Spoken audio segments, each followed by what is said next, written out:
Welcome to this tutorial on how to make a Salwar Kameez. Today I'll show you how I made the kameez, and I've gone for a very square neckline. You can have any neckline that you wish, and I've gone for a lower neck at the back. Hope you can see here quite nicely that I don't have any hand stitching here, so there's no hemming. But what we've done is we've used the lining and turned it inside out so that there's no hemming stitches here or here. Now this kameez is going to be a straightforward, simple one. There's no darts, so that's why I purposely haven't put any darts in here. But if you do prefer to make a kameez that does have darts in the coming videos I'll show you how to make one of those. We've also put in a zip, so here you can see the zip has come out quite nice, and I just need to add on a hook and eye at the top there to keep it in place. But the main thing is it's come out nice and the shape is quite fitted on both sides. The slits have come out lovely, and these do have hand stitch hem on it. You can see here my mum has done lovely hemming for me. She done the sides first, which she kept the lining and the material together. At the bottom she's done them separately so that it doesn't gather or puff out in any way. And I've got my Patiala Salwar, which I'll show you how I made in another video. I would like to show you how I made this in steps. Now there's two parts to this video. Part 1 will show you how I cut it, and part 2 will show you how I stitched it.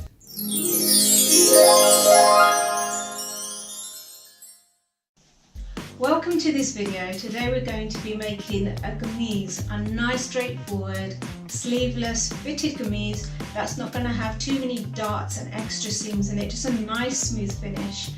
And for that I've chosen this really lovely fabric. It's got like a little gold drop in it and it's quite thin, it's quite fragile actually, so we have to be super careful.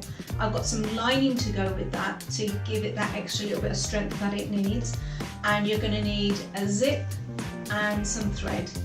Try and get some thread that's exactly the same colour if you can, because today we're going to be doing some hemming on this. So to start with, I would recommend you go to my video that explains how to measure yourself so that you know how much fabric you're going to need.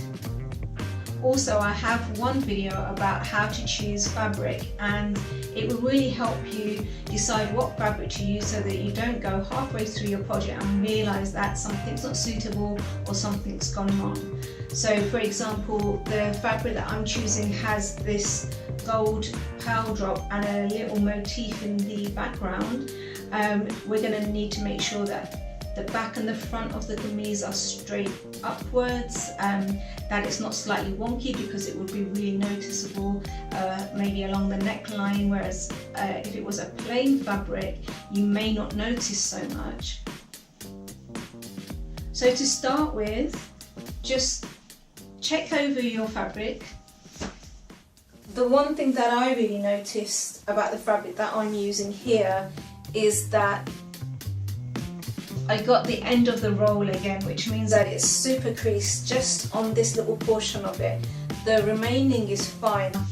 I detest ironing, but I do really recommend that if you ever have this situation, iron out the creases as much as you can before you start to sew, because the fabric will be flat. It'll be easier to iron at that time, whereas once it's sewn and it has hemming and stuff and you try and iron over that, you get shiny spots or near the neckline. You don't want to over iron it. Make sure you know your own measurements and substitute your measurements with mine when you're cutting. So where I want to start off is just by pinning this together rather than make the chalk marks. If you prefer chalk marks, then that's fine, but I do find that the pins not only keep the fabric in the right place, but they're also so slim that they give you a more accurate point on where to put your needle when you go to sew. And allow for seam allowance of like an inch on each side. So I want my shoulders straps to be covered, so again that's 13, it's going to be ready at 13. I'm going to cut at 15, which means that because I've got my full folds in place,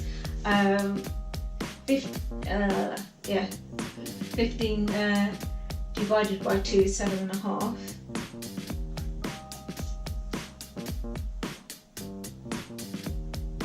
So I'm going to pin this here. So this is where I'm cutting. And then the next measurement that I'm going to need is my shoulder, my armhole, how big I want it here. Now, I like mine quite nice and loose. Again, I like to cover my bra strap, but I don't like it right in the armhole. So, or I should say, I don't like it right in the armpit because I find that really uncomfortable. So that I usually leave my armhole at 9. So if I measure down 9 and make this a kind of square, we're going to put in a pin here.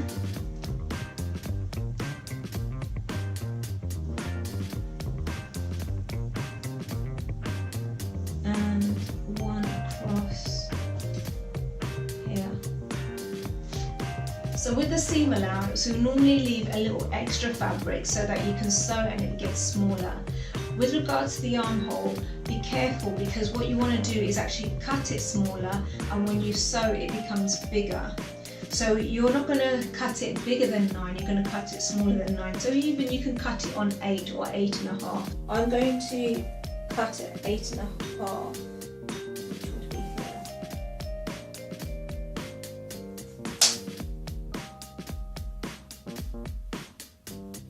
I'm going to raise this. From your armhole, which is going to be here, to your slit, my slit's going to be around there, that's like 12. So I'm just going to measure out 12 so we know where abouts we're looking. And I'm also going to measure out the length.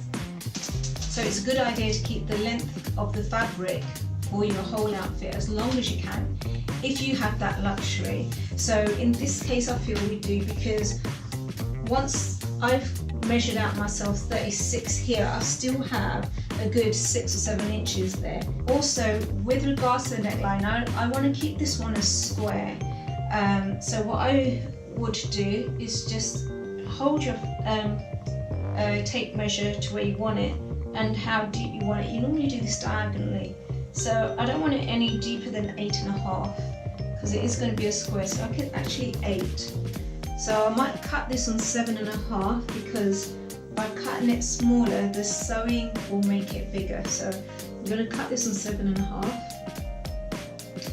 And when it comes to the fact that the fabric is folded 4 times, it means that the back and the front of the fabric is together.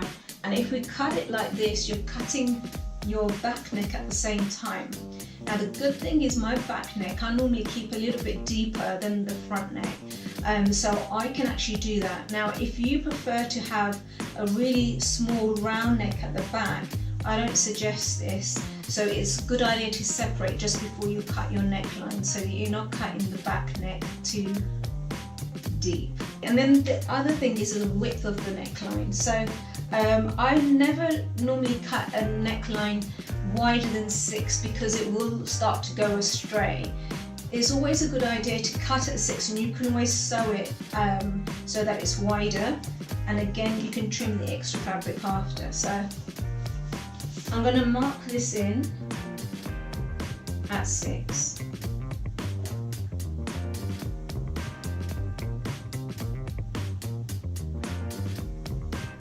And although I say that I want this to be a square, you need to know what kind of square you want. Sometimes I like to have a square with curved corners, but in this case I actually want sharp corners. So what I'm going to do is take the same measurement as before at 7.5, and I'm going to pin in here, making sure I've got a nice box. 7.5 and 7.5. I'm from here I've got 3, and here I've got 3, which is this point there. I would recommend drawing in your armhole line where you can, follow it to cut. And don't forget, we folded our fabric 4 times, so when we're cutting the armhole, we're cutting the back and the front armhole together. And the armhole at the back is normally bigger than the one at the front. So we're going to cut them together, and we're going to trim the front armhole smaller. The way to draw in the armhole is I'm just using a normal pen,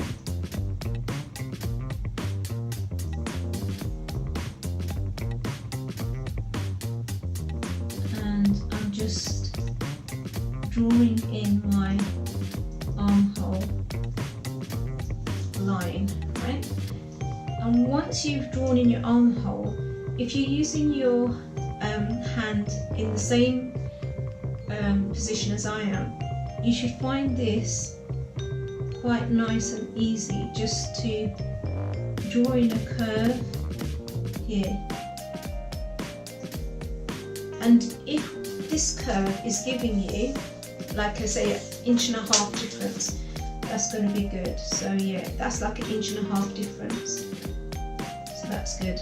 So I would again recommend that you cut inside this, allowing yourself at least 1 centimetre, like 1/2 inch, for seam allowance. And now we've got a little bit of a guide here of what we're doing. The other measurements that we really need are the measurements from the inside of our armhole here to here. Now mine is 12. So when we go here to cut it, we need to make sure that the front one is at 6. At the moment it's going to be around 7.5 because it's coming straight down from our shoulder line. Let's cut our armhole. We're going to place our scissors here.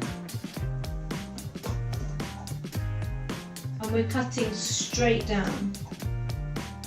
And when we come almost near our armhole curve, just before we get there, start to curve.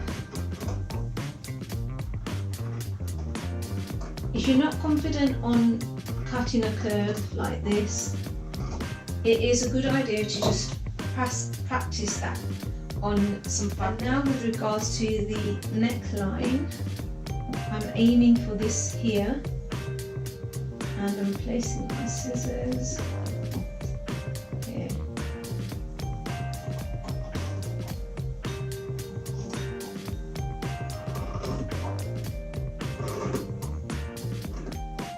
I'm cutting just short of my pins so that nothing moves after I've cut it.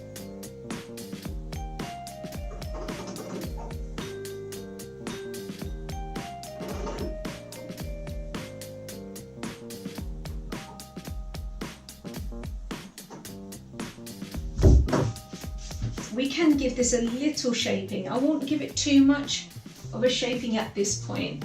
There's no harm in keeping 1 inch extra fabric on each side.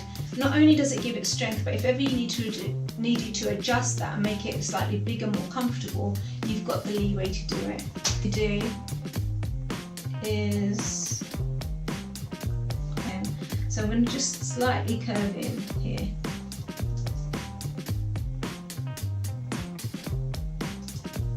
And that's what I'm going to follow off. So again, I'm going to give myself 2 inches on that, and I'm going to cut this at 10.5. So just to keep this together, I'm going to push this pin in, and I'm going to cut my side just to give it a little shape. Don't be tempted to go very slanty here. We want to go for this kind of angle.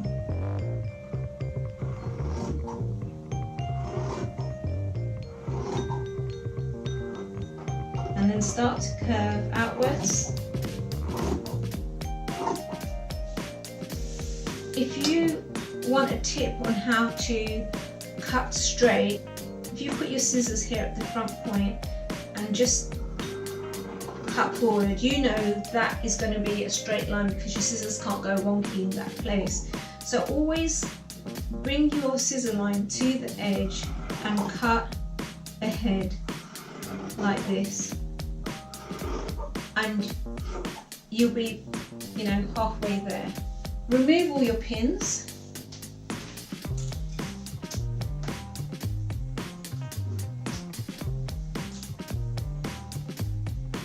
And we can separate the back and the front of your suit. So the way I like to do this is keep the inner two together and move away the outer two. Oh, I've got to separate the side. Okay, let's do that now. So I'm going to cut down here. And I do have the suit pattern to follow because they look quite good. Sometimes you can tell suit patterns don't go with the grain of the fabric, but this one looks quite nice and straight. What I need to do is cut the back neckline deeper than it is already, but the armhole is correct because it needs to be slightly wide.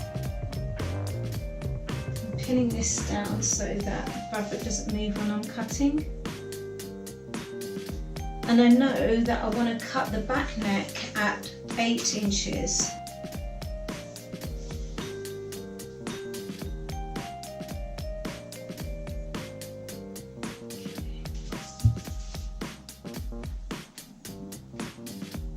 So I'm just keeping the side exactly the same, just leveling them, but I'm bringing it down lower.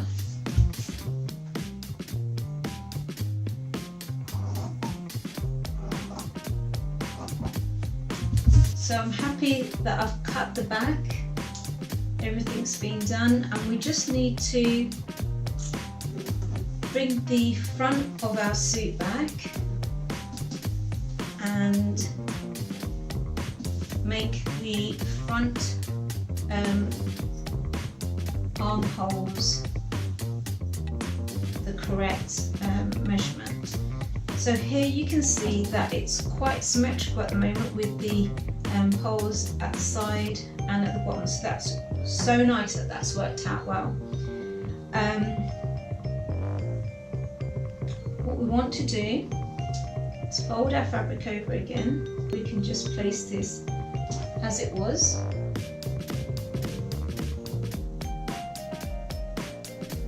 And we're not touching the neckline.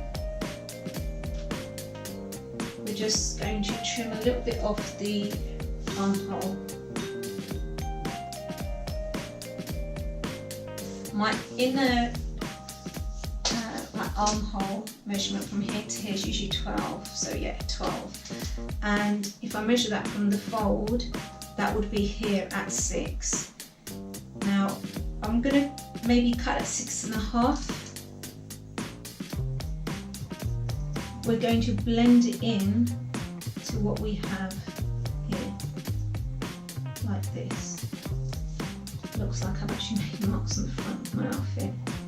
Not clever. So we're cutting it in a little bit here, and we start to curve.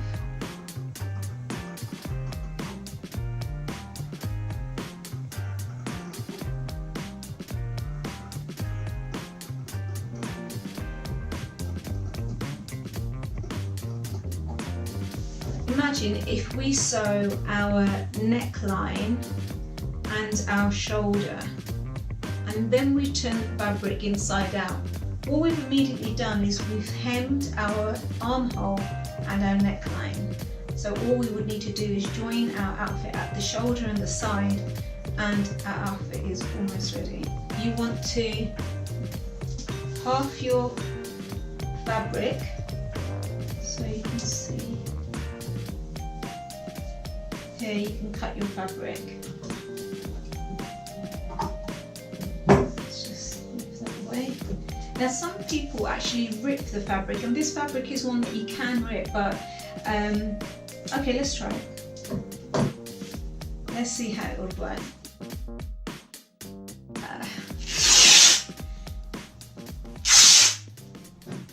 I don't always like to do this because it is risky if the fabric hasn't been woven correctly, and when you go to rip, it will you know, just go lopsided if it's not done correctly. But that looks quite nice and neat. Okay, so that ensures a nice straight cut basically, if you can tell your fabric's been woven right. So we would now want to just separate the front and the back of your lining fabric. So this time you want to cut it down the middle.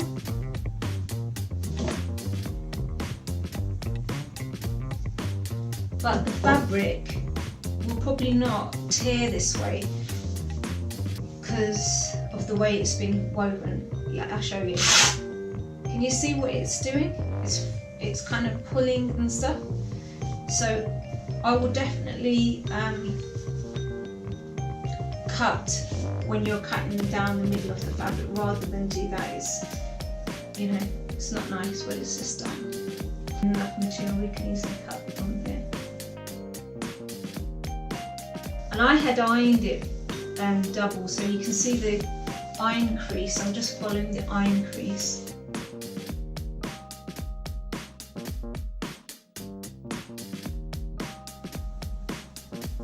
Okay, so I'm just placing my fabric on top of my lining. We don't want to cut the lining just yet.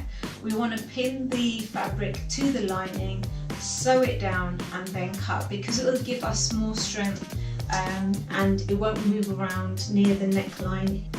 So pin this down at the shoulders.